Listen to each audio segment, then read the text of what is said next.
ETV ప్రేక్షకుల నమస్కారం. శుభమస్తు కార్యక్రమంలో ఈరోజు గ్రహఫలం అంశానికి స్వాగతం.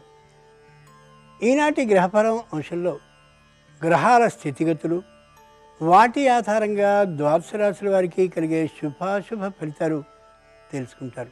ఈరోజు గురువారం. షిరిడీ సాయిబాబా వారిని ఆరాధించవలసినటువంటి వారం, ఆయనకు అత్యంత ప్రీతికరమైనటువంటి వారం.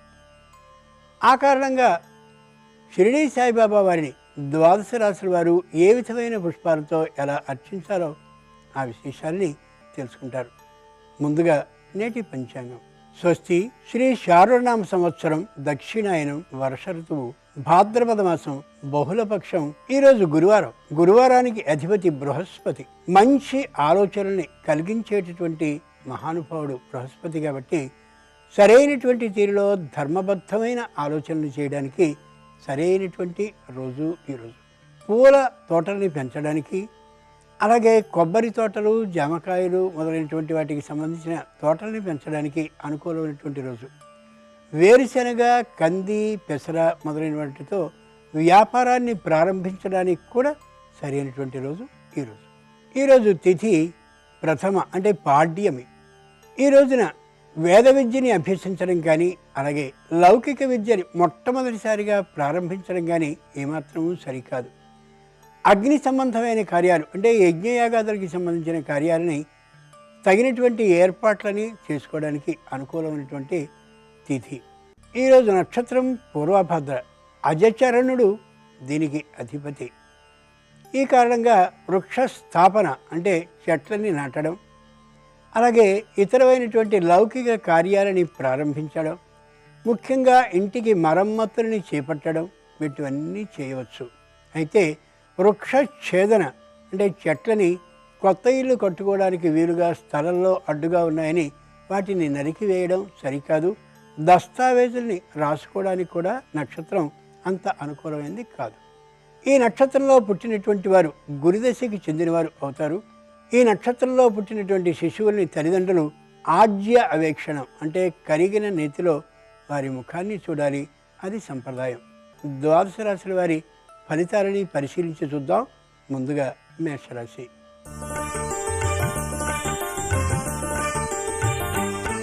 ఈరోజు మేషరాశి వారి ఫలితాలని పరిశీలించి చూస్తే వృత్తి వ్యాపారాలని చేసేటటువంటి వారికి బేరాలు బాగా సాగేటటువంటి కారణంగా ఆర్థికమైనటువంటి లాభం బాగా గోచరిస్తుంది.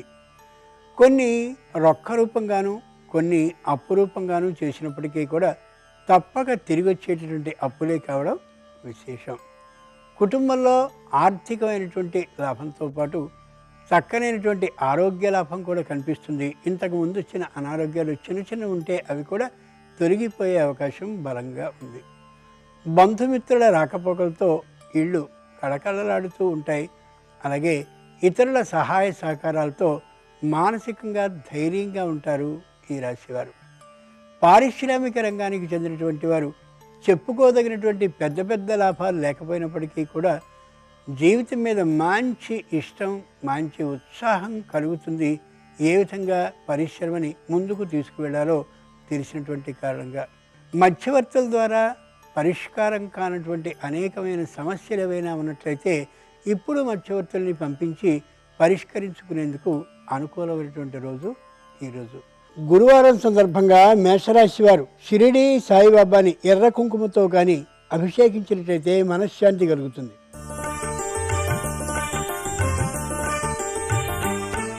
ఈరోజు వృషభ రాశి వారి ఫలితాలని పరిశీలించి చూస్తే చంచలత హెచ్చుగా కనిపిస్తూ ఉంటుంది.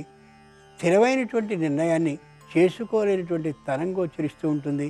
ముఖ్యంగా మహిళల్లో చంచలతాభావం మరింతగా కనిపిస్తోంది. ఆ కారణంగా వెంటనే నిర్ణయాన్ని ప్రకటించకపోవడం, వేగంగా మాట్లాడడం అనే ఈ రెండు సరికావు. రుణాలని వసూలు చేసుకోవాల్సినటువంటి సందర్భంలో దురుసుగా మాట్లాడేటువంటి కారణంగా మొత్తం అది ఒక వ్యవహారానికి వెళ్ళే అవకాశం గోచరిస్తోంది.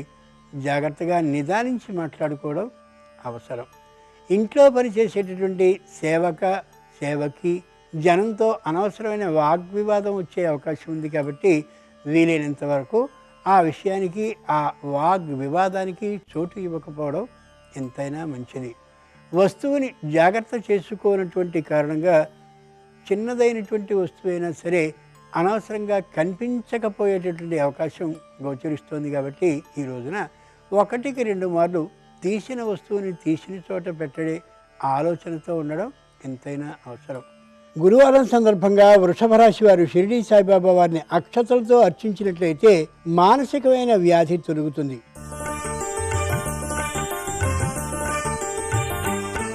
ఈరోజు మిథున రాశి వారి ఫలితాలని పరిశీలించి చూస్తే జ్ఞాతి కలహం అంటే అన్నదమ్ముల పిల్లలతో కలహం వచ్చే అవకాశం గోచరిస్తోంది.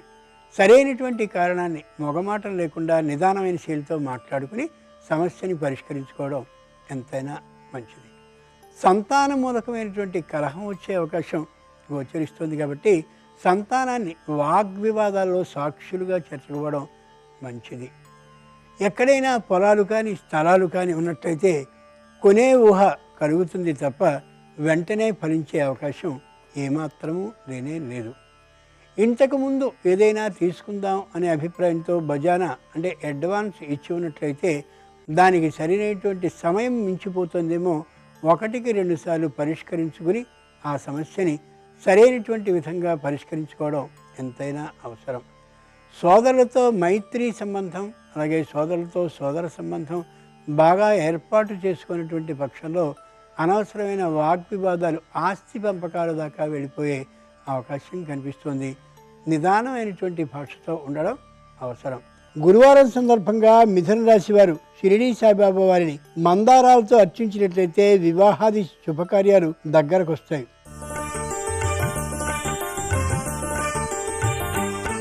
ఈరోజు కర్కాటక రాశి వారి ఫలితాలని పరిశీలించి చూస్తే కుటుంబంలో ఉండే అందరి ఆరోగ్యాలు చాలా చక్కగా మెరుగుపడి గోచరిస్తాయి.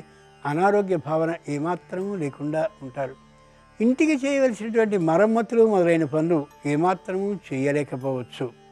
అలాగే గృహానికి సంబంధించినటువంటి నిర్మాణాదులన్నీ కూడా ప్రారంభింపబడి ఉన్నట్లయితే అవి నిలిచిపోయి ఉంటాయి తప్ప ముందుకు సాగేటటువంటి అవకాశం ఉండనే ఉండదు. ఎందరో పెద్దవాళ్ళైనటువంటి పలుకుబడి కలిగినటువంటి వ్యక్తులు తెలిసినా ఏ పని ముందుకు సాగకుండా ఉండడం ఇదిగో ఈ రాశివారి ప్రత్యేకత. ఈ రోజున చదువుకి సంబంధించిన ఆలోచనలు పిల్లలకి ఉన్నప్పటికీ కూడా ఏ చదువుని చదవాలి అనే ఒక నిశ్చయానికి నిర్ణయానికి రాలేకపోతారు. విదేశాలకి సంబంధించినటువంటి ప్రయత్నాలు అన్నీ చేస్తారు, దాదాపుగా ఫలించే అవకాశం కనిపిస్తోంది. ఆ కారణంగా ధనాన్ని పోగు చేసుకుని ఉంచుకోవడం మంచిది తప్ప పొదుపుగా ఖర్చు చేయడం మంచిది తప్ప దుబారా చేయడం ఏమాత్రమూ సరి కాదు. గురువారం సందర్భంగా కర్కాటక రాశి వారు షిరిడీ సాయిబాబా వారిని ఆవు పాలతో అభిషేకించినట్లయితే రుణబాధలు తొలగుతాయి.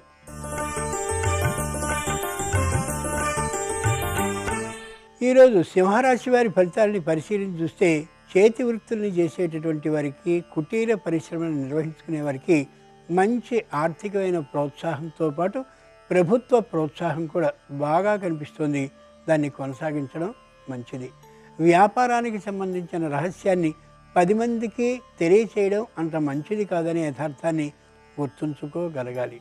రుణాన్ని చేసి వ్యాపారం చేయడం కంటే ఉన్న సొమ్ముతో వ్యాపారాన్ని విస్తరింప చేయాలి అని అనుకోవడం చాలా మంచిది. సంతానపు చదువు చాలా చక్కగా ఉంటుంది.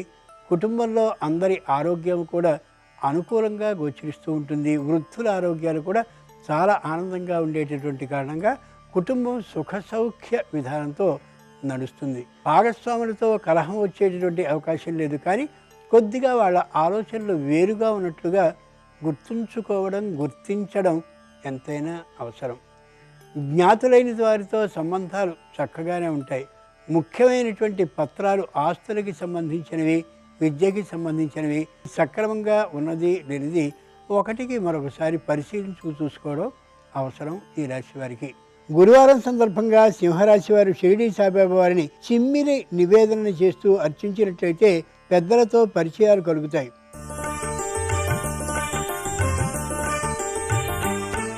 ఈరోజు కన్యారాశి వారి ఫలితాలను పరిశీలించి చూస్తే తల్లిదండ్రుల వద్దకు వీరు వెళ్ళడం కానీ లేదా వారి వద్దకి తల్లిదండ్రులు రావడం కానీ, ఎంత దూరమైనప్పటికీ కూడా వచ్చి కొన్నాళ్ల పాటు ఉండడం కానీ జరిగే అవకాశం ఉంది. వారిని ఆహ్వానించడం వారి వద్దకు వెళ్ళడం చాలా మంచి సంబంధ బాంధవ్యాలని దగ్గరగా చేసే అవకాశం అవుతుంది. వ్యాపారంలో బేరసారాల విషయంలో గట్టిగా మూర్ఖపు పద్ధతిని అవలంబించడం కంటే కొద్ది తేలికైనటువంటి విధానంగా వెళ్ళిపోవడం ఎంతైనా అవసరం. ఇంతకుముందు వ్యాపారంలో ఏదైనా సొమ్ముని ఇవ్వవలసి ఉన్నట్లయితే కొద్దిగా చొప్పున తీర్చడం మంచిది. లేని పక్షంలో వచ్చేటటువంటి ముడిసరుకు వచ్చే అవకాశం ఏమాత్రం ఉండే అవకాశమే లేదు. ప్రభుత్వ రంగ సంస్థల నుంచి ఒకవేళ రుణాలని కానీ తీసుకుని ఉండి ఉన్నట్లయితే ముందే తీర్చలేని తనాన్ని వారికి తెలియచేయడం చాలా మంచి ఫలితాలను ఇస్తుంది. సంతానం చక్కనైనటువంటి విధంగా చదువులో ముందుకు సాగిపోతూ ఉంటారు. వ్యాపారం కూడా అనుకూలంగానే ఉంటుంది.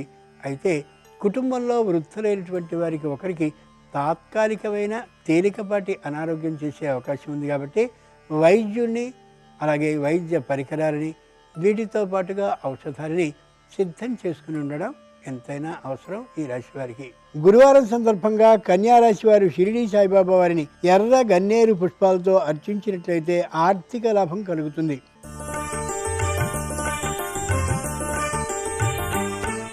ఈరోజు తులారాశి వారి ఫలితాలని పరిశీలించి చూస్తే ఆకస్మికంగా ఎప్పుడో రావాల్సినటువంటి సొమ్ము వచ్చే అవకాశం గోచరిస్తోంది. ఆ వచ్చినటువంటి సొమ్ముతో ఇంటికి సంబంధించిన మరమ్మతులు లేదా పొలానికి సంబంధించినటువంటి మందులు మొదలైనటువంటి వాటిని చేయాలనే ఆలోచన కలిగి ఉంటారు. ఇది మంచి ఆలోచన.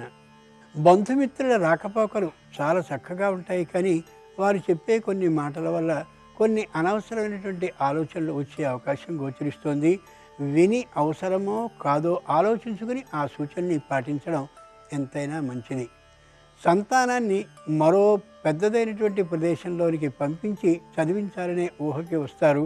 అది ఎంతమాత్రమూ సరైనటువంటి విషయం కాదు. చదువు అయితే రావచ్చు, కానీ ప్రవర్తనలో భేదం కలుగుతుందేమో ఓసారి పరిశీలించుకుని చూసుకోవాలి. ఖాళీ సమయాల్లో దైవానికి సంబంధించినటువంటి ఏవైనా స్తోత్రాలో భజనలో చేయాలనే ఊహకు వస్తారు.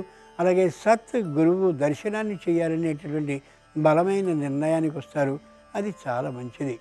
పుణ్యక్షేత్రాలకు వెళ్దాం అని అనుకున్నప్పటికీ కూడా ఈ రోజున అది సాగేటటువంటి అవకాశం గోచరించడం లేదు. గురువారం సందర్భంగా తులారాశి వారు షిరిడీ సాయిబాబా వారిని సంపెంగలతో అర్చించినట్లయితే స్నేహ సంబంధాలు మెరుగుపడతాయి.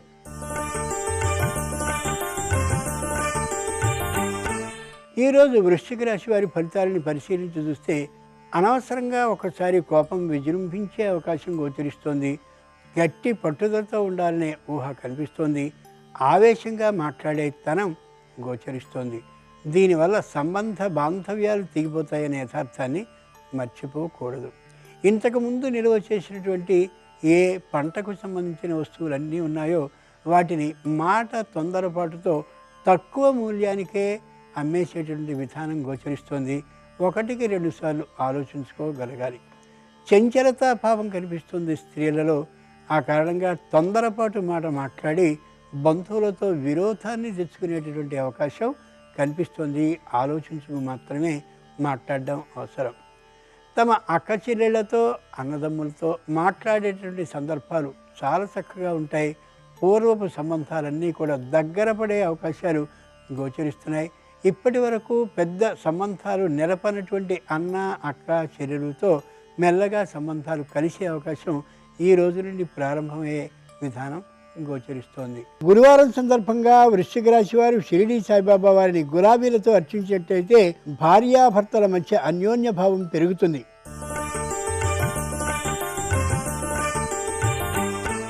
ఈరోజు ధనురాశి వారి ఫలితాలని పరిశీలించి చూస్తే నిష్కారణంగా రుణాన్ని చేసేటటువంటి ఆలోచనలో ఉంటారు. రుణాన్ని చేయడం తేలికే కానీ తీర్చవలసి వచ్చేసరికి ఎంత ఇబ్బంది అనే యథార్థం ముందు నాటికి కానీ గోచరం కాదు. తల్లి తండ్రితో కూడా వాగ్వివాదాన్ని చేసేటటువంటి ఆలోచన కనిపిస్తోంది. అది ఏమాత్రమూ సరికాదు. అధికారులు అధర్మంగా ప్రవర్తించినప్పటికీ కూడా మౌనంగా ఉండడం ఉత్తమం తప్ప వారితో విరోధ భావాన్ని ప్రదర్శించడం అనవసరమైనటువంటిదే అవుతుందనే యథార్థాన్ని గుర్తుంచుకోవాలి. రాజీ ప్రయత్నాన్ని చేయడం కోర్టు విషయాల్లో మంచిది తప్ప వ్యతిరేకించి తప్పక ధైర్యంగా మరొక న్యాయవాది ద్వారా సాధిద్దామని అనుకోవడం అంత మంచిది కాదు. ఒక విధంగా కాల నష్టం అలాగే ఆర్థికమైన నష్టం కూడా అవుతుంది. వ్యాపారాన్ని చేసేటటువంటి వారికి భాగస్వాములతో సత్సంబంధాలు ఏర్పడతాయి. కొత్త భాగస్వామిని చేర్చుకోవాలనే ఆలోచన వస్తుంది. అది ఏమాత్రమూ సరి కాదు. మరొక వ్యాపారంలో తాను భాగస్వామిగా చేరాలి అని అనుకోవడం కూడా ఈ రోజుకి సరిపడేటటువంటి అంశం కాదు. షిరిడీ సాయిబాబా వారిని ధనురాశి వారు కనకాంబరాలతో అర్చించినట్లయితే వాగ్వివాదాలకి అవకాశమే రాదు.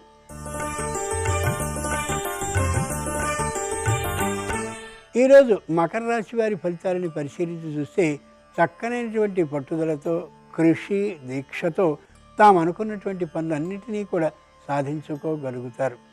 దుర్వ్యసనాల జోలికి వెళ్ళడం కానీ, అనవసరమైనటువంటి వారి యొక్క మాటల్ని వినడం కానీ చేయకుండా ఉన్నట్లయితే జీవితం చాలా చక్కనైనటువంటి మార్గంలో పెడుతుందనే యథార్థాన్ని అనుభవం మీద గ్రహించుకోగలుగుతారు.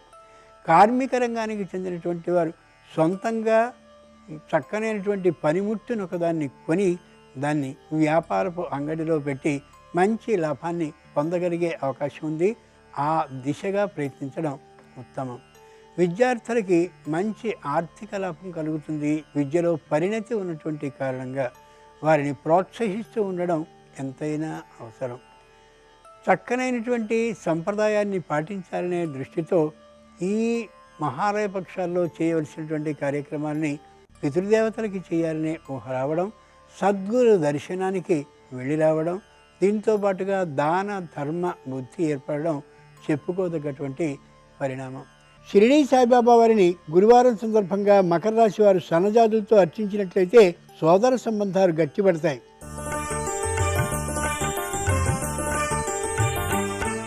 ఈరోజు కుంభరాశి వారి ఫలితాలని పరిశీలించి చూస్తే నూనె వ్యాపారం చేసేటటువంటి వారికి మంచి ఆర్థిక ఆదాయం గోచరిస్తోంది.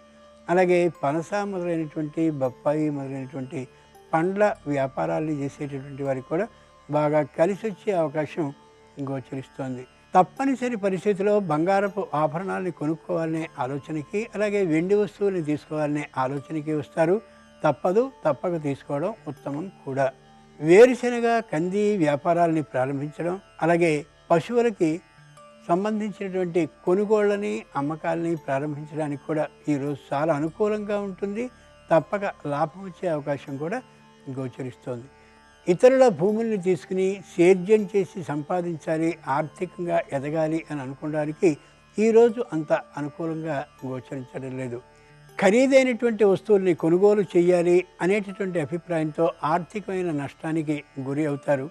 ఆలోచించి తీసుకోవడం మాత్రం అవసరం. ముఖ్యంగా వాద వివాదాలు ఏర్పడేటటువంటి చోట ఏమాత్రం వెనుకాడకుండా ధర్మబద్ధంగా మాట్లాడడం అవసరం తప్ప విజృంభించి మాట్లాడడం ఏమాత్రమూ సరికాదు. షిరిడీ సాయిబాబా వారిని కుంభరాశి వారు గురువారం సందర్భంగా చేమంతులతో అర్చించినట్లయితే స్థిరమైన ఆస్తుల్ని కొనుక్కోవాలనే ఆలోచన వస్తుంది.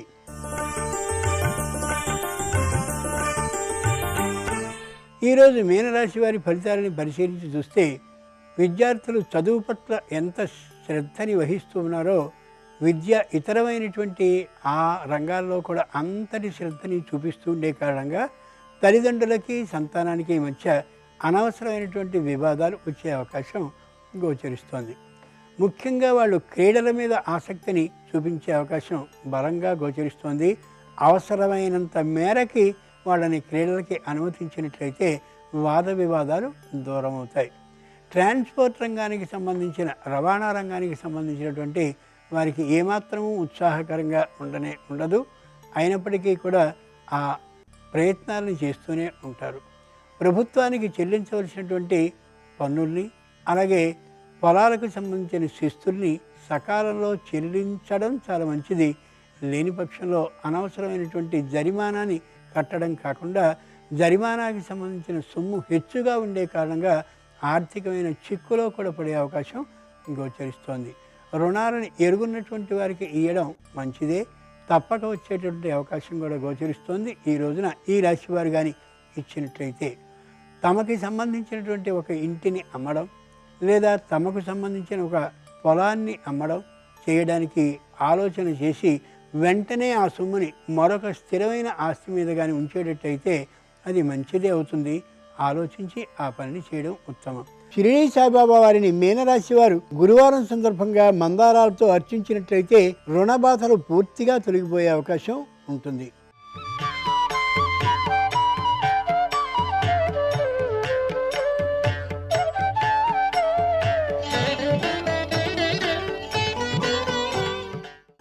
శుభమస్తు కార్యక్రమంలో గృహబలం అంశానికి స్వాగతం. మానవ జీవితంలో వాస్తు యొక్క ప్రభావం తప్పనిసరిగా కలిగి ఉంటుంది కాబట్టి ఎటువంటి వాస్తు దోషాలు లేకుండా సుఖప్రదమైనటువంటి జీవన విధానాన్ని కొనసాగించడానికి, పరిపూర్ణవంతమైనటువంటి సుఖ జీవనాన్ని సాగించడానికి మన మహర్షులు చెప్పినటువంటి సూత్ర ప్రాతిపదికలు ఎల్లవేళలా కూడాను మనకు సహకరిస్తూనే ఉన్నాయి. దక్షిణ దిక్కుకు ఎదురుగా ఉన్నటువంటి ఇంట్లో నివసించేటువంటి వాళ్ళు కించిత్తు మానసికవంతమైనటువంటి ఆవేదనకు గురవుతూ ఉంటారు. ఇలా కనుక జరుగుతూ ఉన్నట్లయితే 52 గ్రాముల వెండితో తయారు చేసినటువంటి కడియానికి రాగి మేకును బిగింపచేసి ఆ ఇంటి యజమాని ధరించటం వలన కూడాను దక్షిణ దిశ నుంచి సంభవించేటువంటి వివిధ రకాలైనటువంటి దోషభూయిష్టమైన ప్రభావాలు తొలగింపజేసుకోవటానికి ఆస్కారం ఎక్కువగా కనిపిస్తుంది.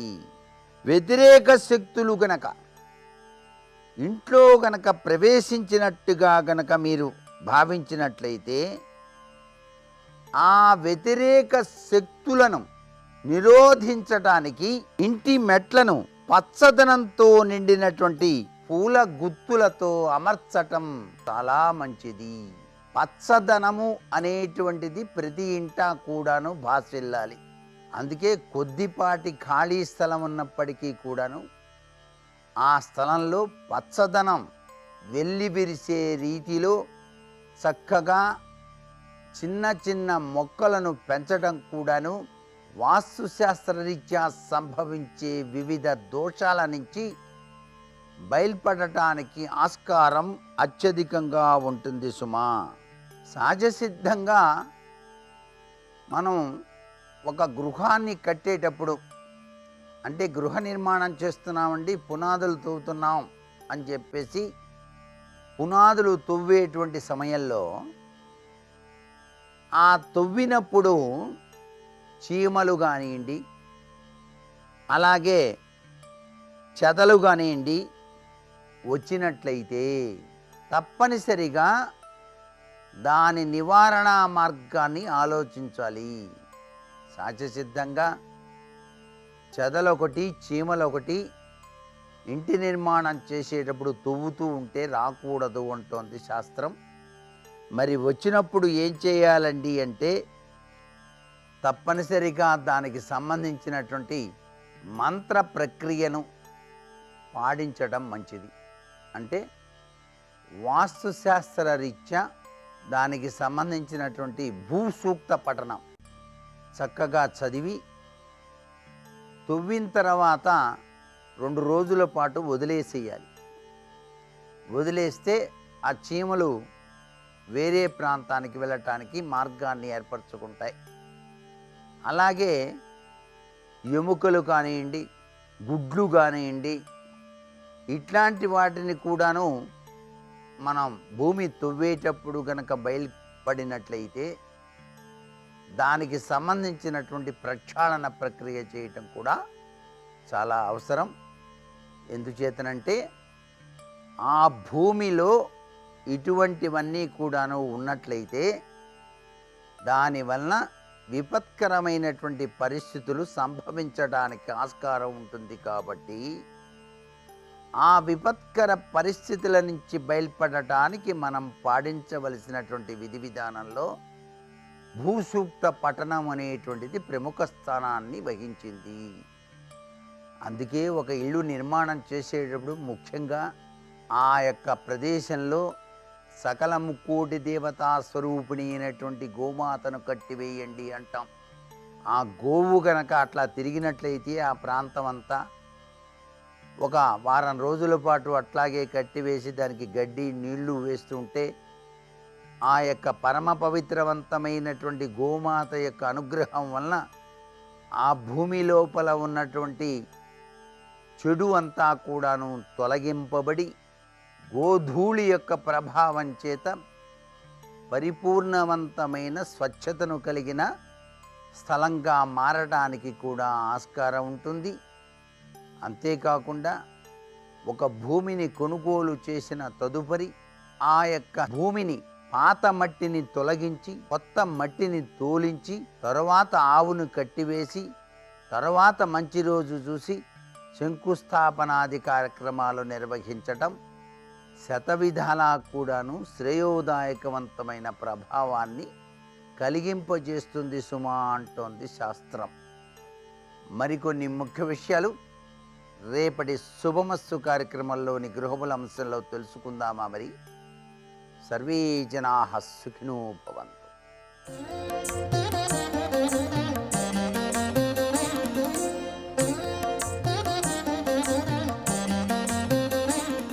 శుభోదయం. శుభమస్తు కార్యక్రమంలో సంకల్ప సిద్ధి అనే అంశానికి స్వాగతం. సంకల్పం భౌతికమైనది, సంకల్పం పరాభూతమైనది, సంకల్పం ఆధ్యాత్మికమైనది, సంకల్పం ఆది దైవికమైనది. ఇలా ఎన్నో విధాలుగా మన మనస్సులో అనుక్షణం ఎన్నో సంకల్పాలను మనం చేస్తూ ఉంటాం. దేవతారాధన చేసే సమయంలో దేవతా విగ్రహాలను చూసిన పిదప ఈ మూర్తి సరిగా లేదు, మరొక మూర్తి తెచ్చుకుందామా అన్నది ఒక సంకల్పం. మనం ప్రయాణం చేసే నిమిత్తమై బయటికి వచ్చిన తర్వాత మన వాహనాన్ని చూస్తూ ఈ వాహనం పాతదైపోయింది, బాగు చేద్దామా లేక మరొక వాహనం తీసుకుందామా ఒక సంకల్పం. ప్రయాణం చేసే సమయంలో కూడా ఇతరులను చూస్తూ వీధులలో వెళ్ళే సమయంలో కూడా అనేక సంకల్పాలు మన మనస్సులో మెదులుతూనే ఉంటాయి.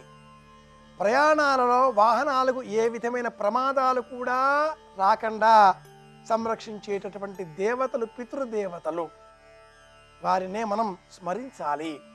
పితృదేవతలకి ప్రీతికరంగా వాహనములకు ఈ పితృపక్షాలలో గురువారం నాడు లేక మనకు నచ్చినటువంటి రోజు పసుపు రంగులో ఉండేటటువంటి నిమ్మకాయలను వేలాడి కట్టడం ద్వారా వాటికి సంబంధించినటువంటి దృష్టి వ్యతిరేక భావాలు అన్నీ తొలగించుకొని వాటితో సంపూర్ణమైనటువంటి ఆరోగ్యాన్ని, ఆనందాన్ని, రక్షణపూర్వక ప్రయాణాన్ని మనం నిర్వహించుకోగలుగుతాం.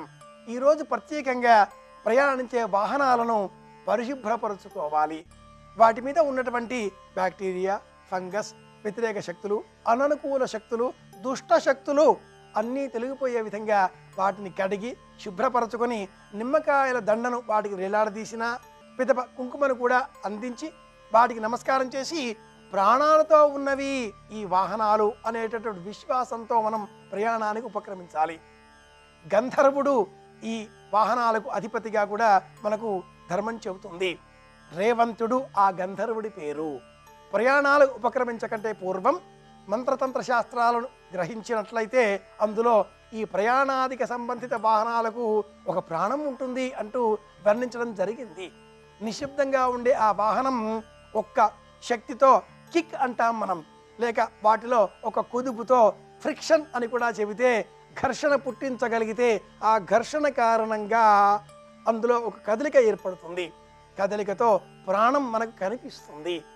ప్రాణంతో ఉన్నవే ఈ వాహనాలు అంటూ మంత్రతంత్ర శాస్త్రాలు గ్రహించాయి. కనుకనే ప్రయాణం చేసేటటువంటి ఆ వాహనాలలో ఉండేటటువంటి ఆ మంత్రశక్తి, ప్రాణశక్తికి గంధర్వుడు అనేవాడు ఒకడు యజమానిగా ఉన్నారు. ఆ గంధర్వుడిగా ఉండేటటువంటి అతడి పేరు రేవంతుడు అంటూ మంత్రశాస్త్రం బోధించింది. పితృపక్షాలలో విధియ తిథి నాడు లేక ఏదైనా గురువారం, ఈరోజు కూడా గురువారమే కనుక గురువారం నాడు ప్రయాణించే వాహనాలను సంరక్షణ చర్యలు చేపట్టాలి. వాటిని కడగాలి. వాటికి పసుపు రంగుతో ఉండేటటువంటి నిమ్మకాయలను వేలాడగట్టాలి. కొంతమంది దిష్టి తీసే నిమిత్తమై మిరపకాయలు, రాగి వక్క డబ్బు, జీడి గింజ, ఇనప ముక్క, గుర్రన్నాడ వీటిని కూడా వాహన స్థాయిని, తీవ్రతను గుర్తించి, వేగాన్ని గుర్తించి దాన్ని వేలాడగడుతూ ఉంటారు. వాహనాల వేగాన్ని కొలిచేటటువంటి ఆ కొలమానం, మాపకానికి, లెక్కకు కూడా హార్స్ పవర్ అని అంటాం కదా. గుర్రములకు సంబంధించిన వాడే ఈ రేవంతుడు అనే యక్షుడు. యక్షులందరికీ కూడా గుర్రం ముఖాలే ఉంటాయి అంటుంది తంత్రశాస్త్రం.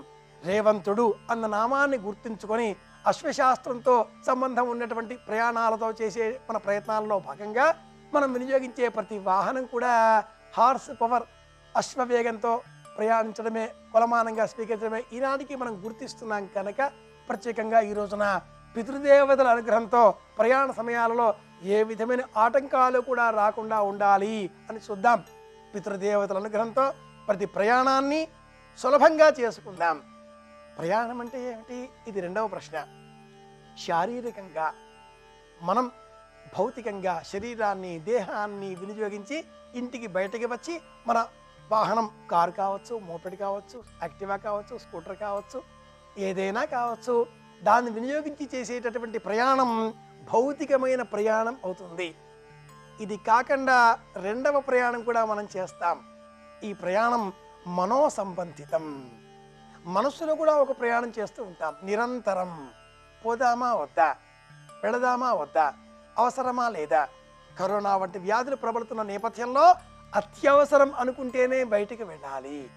లేని పక్షంలో మనోవేగంతో చేపట్టే పనులు కొన్ని ఇంట్లోనే ఉండి చేపట్టగలవి కొన్ని ఉంటాయి. యాంత్రిక ఉపకరణాల సాధనంతో ఇంట్లోనే ఉండి పనులు చక్కబెట్టుకోవచ్చును అన్న ఊహ కలిగినప్పుడు ఇంట్లోనే ఉండడం మంచిది. ఇది మనోవేగానికి సంబంధించిన అంశం అవుతుంది. ఇలాంటి సందర్భాలలో సంకల్పం చేసే సమయంలో ఈ పని అవసరమా కాదా, రెండు విధాలుగా ఆలోచన. ఇది సంకల్పం. అత్యవసరం అనుకుంటేనే బయటికి వెళ్ళాలి, ఇది రెండవ సంకల్పం. అలా వెళ్ళే సమయంలో రేవంతాయ నమః అన్న జపం చెబితే ఇది పరిహారం అవుతుంది. ఏ ప్రమాదాలు కూడా మన దరి చేరవు. చక్కటి పరిష్కార మార్గము అవుతుంది. కనుక ఈ పరిష్కార మార్గాలతో రేవంతనామ స్మరణతో కాలు బయటకు పెడదాం. అవసరమైతేనే, లేని పక్షంలో ఇంట్లోనే ఉన్నప్పుడు గుప్పెడు శనగలు చేతబుచ్చుకొని ఏ విధమైన ప్రమాదాలు రాకుండా ఇంటికి, మన మనస్సుకు, మన ఇంట్లో ఉండే సమయంలో కూడా ఒక్కొక్కసారి అనుకోని ప్రమాదాలు ఇంటి లోపలికి కూడా దూసుకురావచ్చు. ఇవేవి కూడా రాకుండా గుప్పెడు శనగలు చేతబుచ్చుకొని ఈ పితృపక్షాలలో గురువారం నాడు, లేక ఏదైనా గురువారమైనా, విధిగ తిథి అయినా, ఏదైనా నచ్చిన రోజునైనా ఇలా గుప్పెడు శనగలు చేతబుచ్చుకొని రేవంతాయ నమః, రేవంతాయ నమః, రేవంతాయ నమః అంటూ 16 సార్లు ఆ నామాన్ని చెప్పాలి. ఈ మంత్రాన్ని 16 సార్లు చెప్పి ఆ గుప్పెడు శనగలను ఎవరూ నడవనటువంటి, కాలి పాద ధూళి సోకనటువంటి చోటు, అంటే మొక్కల మొదట, పాదుల మొదట అలా విడిచిపెట్టాలి. ఆ తర్వాత చేతులు కడుక్కోవాలి, కాళ్ళు కడుక్కోవాలి. ఒక 5 నిమిషాలు కనీసం మౌనంగా ఉండాలి. ఇలా చేసినట్లయితే పితృదేవతల అనుగ్రహం సంపూర్ణంగా మనకు లభిస్తుంది. ఇవి ఈనాటి విశేషాంశాలు. పితృదేవతల అనుగ్రహంతో ప్రయాణాలలో ఏ విధమైన ఆటంకాలు రాకుండా క్షేమంగా ప్రయాణాలు చేద్దాం. అవసరం అనుకుంటేనే ప్రయాణాలకు సంకల్పం చేద్దాం. ఇంట్లోనే ఉందాం, ఆరోగ్యాన్ని కాపాడుకుందాం. మళ్ళీ రేపు కలుసుకుందాం. శుభమస్తు.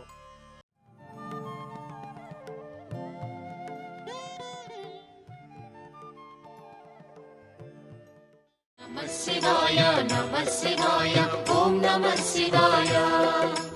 నమః శివాయ, నమః శివాయ, ఓం నమః శివాయ. వక్షస్థాడనమంతకస్య కఠినాపస్మార సంవర్ధనం బుభృత్పర్యటనం నమత్సురశిరః కోటీర సంఘర్షణం కర్మేదం మృదులస్య తావకపదద్వంద్వస్య గౌరీపతే మచ్చేతో మణిపాదుకా విహరణం శంభో సదాంగీకురు అంటారు. అందరినీ చంపేసే యమధర్మరాజు గారి వక్షస్థలం మీద చంపి తన్నేసినవాడు శివుడు. అందరిలో కామమును ప్రజ్వలింపచేసి జన్మకు కారణమైనటువంటి మన్మధుణ్ణి కంటిమంట చేత కాల్చేసినవాడు శివుడు. అందుకే జన్మకి కారణం, మరణానికి కారణం ఆయన తీసేస్తాడు. అది చంద్రవంకకి గుర్తు. కాలమునకు ఆయన లొంగడు సుమా అని. అందుకే కాలాతీతుడు అని చెప్పడం కోసమని ఆ చంద్రవంకని ధరించి ఉంటాడు. అంటే ఆయన పాదములు ఎవరు పట్టుకున్నాడో వాడు కూడా మోక్షమును పొందగలడు. కాబట్టి చంద్రావతంస శివ. శివ ఈ నామం ఒక్కటి చాలు. అబ్బో ఎంతమంది గుండెలు బాదుకుని ఏడిచారండి. ఈ నామం ఒక్కటి నా నాలుక మీద నర్తింప చేయవయా, రోజు కొన్ని మార్లైన ఈ నామం పలికేటట్టు చేయవయా అని ఏడ్చారు. వెళ్ళి శ్రీకాళహస్తీశ్వరుడి దగ్గరికి వెళ్ళి ధూర్జడి తల కొట్టుకుని అడిగాడు. పవి పుష్పంబగు అగ్నిమంచగు ఆకోపారం భూమిస్థలంబగు శత్రుండతిమిత్రుడవు విషము దివ్యాహారమవు నెన్నగా అవనీమండలి లోపలన్ శివ శివేచ్ఛాభాషణోల్లాసకిన్ శివా నీ నామము సర్వవస్యకరమౌ శ్రీకాళహస్తీశ్వర. ఈ సమయం ఆ సమయం అని ఉండదు శివనామానికి. అందుకే పరమ అసహ్యకరమైంది భయంకరమైనది ఏది చూసినా శివశివ అంటారు. పరమ సంతోషకరమైంది చూసినప్పుడు శివశివ అంటారు. శివనామానికి ఇప్పుడు అప్పుడు అని ఉండదు, ఎప్పుడైనా అది పవిత్రమే. అటువంటి శివనామము పలకడమే గొప్ప. శివ అన్న మాటకు అర్థం ఏమిటంటే ఏ కారణము చేత కూడా అసలు అమంగళమును చేయనివాడు ఎవరు ఉంటాడో ఆయనే శివ. అమంగళం ఎప్పుడు చేస్తాడు? తప్పు ఎప్పుడు చేస్తాడు? యువతల వారిని బాధ పెట్టడం ఎప్పుడు చేస్తాడు? రెండు కారణముల చేతనే చేస్తాడు. కామము క్రోధము ఈ రెండిటి చేత చేస్తాడు. నాకేదో ఒక భయంకరమైన కోరిక ఉందనుకోండి, ఆ కోరిక కోసం అవతల వాడిని ఏదో మోసం చేయడమో వాడితో కలిసి ఉండడమో ఏదో చెయ్యాలి. లేదు వాడి మీద కోపం ఉందనుకోండి, వాడిని బాధ పెట్టాలి. కామక్రోధములు రెండే. అయితే విచిత్రం ఏంటంటే కామమున్న చోట క్రోధం ఉంటుంది. ఓ కోరిక ఉందనుకోండి, అది తీరకపోతే ఎవరినో ఒకరిని వెతికి పట్టుకుని వీడి వల్ల తీరలేదని వాడి మీద కోపం పెట్టుకుంటాడు. క్రోధం ఉన్న చోట కామం ఉండదు. అదో విచిత్రం. చాలా కోపంగా ఉన్నవాడికి కామమే ఉంటుంది, ఉండదు. వాడికి కోరికుండే అవకాశం ఉండదు. అవి రెండూ అక్క చెల్లెళ్ళు అయినా కామం ఉన్న చోట క్రోధం ఉంటుంది, కానీ క్రోధం ఉన్న చోట కామం ఉండదు. శంకరుడికి కామము క్రోధము రెండూ లేవని చెప్పడానికే ఎప్పుడూ ప్రశాంతంగా ఉంటాడు సుమా అని చెప్పడం కోసం వేదం ఆయన ఒక్కడినే సదాశివ అన్న నామంతో కీర్తించింది. సదాశివ. ఆయన ఎప్పుడూ శివుడే. ఎప్పుడైనా ఒక్కసారి ఆయన కోపం వస్తుందేమో, రాదు, నటిస్తాడు వచ్చినట్టు. తండ్రి బిడ్డన్ని చక్కదిద్దడానికి నటించినట్టు నటిస్తాడు తప్ప వశపడడం. అందుకే వేదం ఆయన గురించి చెప్తూ ఈశాన సర్వ విద్యానాం ఈశ్వర సర్వభూతానాం బ్రహ్మాధిపతిర్బ్రహ్మణోధిపతిర్బ్రహ్మా శివో మే అస్తు సదాశివోం. పంచబ్రహ్మమంత్ర పఠనమని చేస్తారు. సద్యోజాతం ప్రపద్యామి సద్యోజాతాయ వై నమో నమః దగ్గర మొదలుపెట్టి ఆ పంచబ్రహ్మమంత్ర పఠనమునందు చిట్ట చివర ఈ మాట చెప్తూ ఆయన సదాశివోం. ఆయనకి ఒకప్పుడు కోపం వస్తుంది, ఒకప్పుడు కామం కలుగుతుందని అనుకుంటున్నావేమో, అలా ఉండదు. ఆయన ఎప్పుడూ శాంతంగా ఉంటాడు, ఎప్పుడూ శాంతంగా ఉంటాడు, ఎప్పుడు శుభములను మాత్రమే చేస్తాడు. అసలు అశుభం అన్న మాట శివుడు ఉన్న చోట లేదు. అందుకే ఆ పార్వతీదేవి దాక్షాయణిగా శరీరత్యాగం చేస్తూ మరణవాంగ్మూలం అంటారు. శరీరత్యాగం చేస్తూ చెప్పిన మాట ఏదిందో అది తిరుగులేని సాక్ష్యం. దాక్షాయణిగా శరీరత్యాగం చేస్తూ లోకానికంతటికీ ఒక సందేశం ఇచ్చింది. భవో నహోద్భేష్టి శివం శివేతరహ అంది. శివుణ్ణి ద్వేషించిన వాడికి శుభములు రమ్మంటే ఎక్కడి నుంచి వస్తాయి అని అడిగింది. శివ అన్న ఒక్క నామము పలికిన కారణము చేత సమస్త శుభములు కలుగుతాయి. సదాశివోం. ఆయనంతా ఎల్లప్పుడూ ప్రశాంతముగా ఉండి మంగళములు చేసేటటువంటి వాడు లోకమునందు కానరాడు. అంత గొప్ప దైవస్వరూపం, అంతటి శాంతమూర్తి. అందుకే శంభో సురేంద్రనుత శంకర శూలపాణే చంద్రావతంస శివ శర్వ. శర్వ అన్న నామం చేత ఆయనని కీర్తించినప్పుడు ఈ సమస్తమైనటువంటి భూమి అధిదేవతాస్వరూపంగా ఉంటాడు. అందుకే ఈ భూమి నిజానికి శివలింగమే. ఈ భూమి అంతా శివలింగ స్వరూపం. అందుకే కాంచీపురంలో పృథివీలింగం. పృథివీలింగం కాబట్టే కుంభకోణంలోనూ కాంచీపురంలోనూ ఇక నీటితో అభిషేకం లేదు, మల్లె నూనెతోటే అభిషేకం చేస్తారు. అయినప్పుడు ఈ భూమి మీద ఆధారపడే సమస్త జీవులు బ్రతుకుతున్నాయి. బ్రతకడం అంటే అన్నం తినడం ఒకటే కాదు, భోగములన్నిటికీ కూడా కారణం ఏది అంటే భూమి. అందుకే భూమికి వసుంధర అని ఒక పేరు. ఈ భూమి గర్భంలో ఎన్నో భోగములు ఉన్నాయి. దాన్ని బట్టి ఐశ్వర్యం కలుగుతుంది. ఒక వాహనం కావాలనుకోండి, వాహనం తయారు చేయడానికి కావలసినటువంటి పదార్థములన్నీ ఎక్కడి నుంచి వస్తాయి? గనుల్లోంచి వస్తాయి. గనులు ఎక్కడ ఉంటాయి? భూగర్భంలో ఉంటాయి. వాహనం నడపడానికి కావలసిన ఇంధనం ఎక్కడి నుంచి వస్తుంది? భూమిలోంచి వస్తుంది. కలప, ఇల్లు కట్టుకోవాలి, భూమిలోంచి వచ్చిన చెట్లలోంచి వస్తుంది. బట్ట భూమిలోంచి వచ్చినటువంటి పత్తి వలన వస్తుంది. కడుపు నిండడానికి అన్నం భూమిలోంచి వచ్చినటువంటి పంట వలన వస్తుంది. అంటే సర్వస్వరూపంగా ఉండి ఈ లోకములనన్నింటినీ పోషించినవాడు, ధరించినటువంటి వాడు పరమశివుడు. కాబట్టి ఈశ్వర, నిజానికి నువ్వు కదా మమ్మల్ని భరిస్తున్నవాడి, తండ్రివై కాపాడుతున్నావు కదా. ఆ ప్రేమని అభివ్యక్తం చేసి భావన చెయ్యడం. సుప్రభాతంలో మీరు కిటికీ దగ్గర నిలబడి ఒకసారి తెల్లవారుజామున చీకటిగా ఉండగా ఒక్కసారి మానసికంగా శ్రీశైలం వచ్చి ఆ శ్రీశైల లింగం దగ్గర నిలబడి, అంతరాలయం ముందు ఇంకా సుప్రభాతం అవుతోంది, తెర తీస్తారు. తెర తీయగానే లింగం కనపడుతుంది. ఆ లింగం కనపడే ముందు ఒక్కసారి ఆ లింగాన్ని చూసే ముందు ఆ లింగము యొక్క అద్భుతం ఏమి, అది సర్వస్వరూపం. ఈ భూమి ఆయన అయి ఉన్నాడు. లేనినాడు నా బ్రతుకేది, ఏం తిని పడుకుంటాను, కడుపు నిండకుండా కనురెప్పెలా పడుతుంది? రాత్రి తినేట్టు చేసినవాడు ఆయన, రాత్రి నిద్రాకాలిక సుఖమిచ్చి స్వల్పకాలిక లయం చేసినవాడు ఆయన, తెల్లవారకట్ట ప్రజ్ఞాస్వరూపంగా లేపినవాడు ఆయన. ఆయనకి నేను ఏమిచ్చి రుణం తీర్చుకుంటానని ఒక సంతోషంతో భావన చేస్తూ ఇప్పుడు బహుశా తెర తీసి ఉంటారు. శివలింగ దర్శనం అయ్యి ఉంటుంది. హారతులు ఎత్తుతూ ఉంటారు. హారతి శివలింగానికి చూపించినప్పుడల్లా ఒకసారి మళ్ళీ ఇలా తిరిగి నందీశ్వరుడికి కూడా చూపించి ఉంటారు. ఆ ఇచ్చిన హారతులన్నీ ఒక పద్ధతిలో శివలింగానికి ఎదురుగుండా పేర్చి ఉండి ఉంటారు. నేను ఆ ఆలయంలో నిలబడినప్పుడు వెనకవైపు అక్క మహాదేవి, ఎదురుగుండా ఆ హేమారెడ్డి మల్లమ్మ మొదలైన వాళ్ళు మహాభక్తులు దేవాలయం యొక్క గోడల్లో చూస్తూ ఆ లోపల శివలింగం వంక చూస్తూ ఆనందపడిపోయి ఉంటారని ఆ లింగం వంక చూస్తూ శర్వ అని ఒక్క మాటని మీరు భావన చేశారనుకోండి చాలు. నమః శివాయ నమః శివాయ ఓం నమః శివాయ నమః శివాయ నమః శివాయ ఓం నమః శివాయ